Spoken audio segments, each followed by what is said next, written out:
সূচক ও লেনদেনের নিম্নমুখী ধারায় শেষ হলো গত সপ্তাহে পুঁজিবাজারের কার্যক্রম। সপ্তাহের ব্যবধানে ঢাকা ও চট্টগ্রাম স্টক এক্সচেঞ্জে কমেছে সূচক ও লেনদেনের পরিমাণ।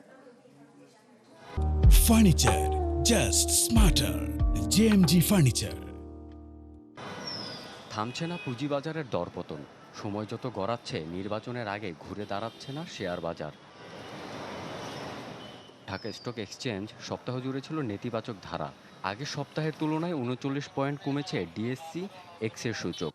কমেছে লেনদেনের পরিমাণও। সপ্তাহ ব্যবধানে ৯৪৪ কোটি টাকা কমেছে লেনদেন।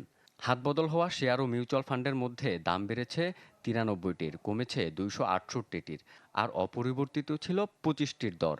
লেনদেনের শীর্ষে ছিল Peoples leasing and finance service limited, first finance securities, first finance limited, Bangladesh welding electrodes limited, Midas finance PLC, apex tannery limited.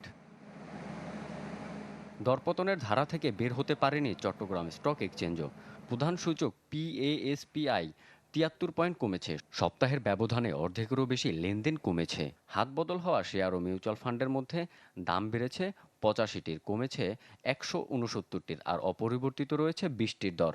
লেনদেনের শীর্ষে ছিল কৃষিবিদ বীজ Limited, Peoples leasing and Finance, Paramount Insurance Company Limited, Sonar Bangla Insurance Limited, Crystal Insurance Company Limited. Ronok Mahmud Sourav, channel 24, Dhaka.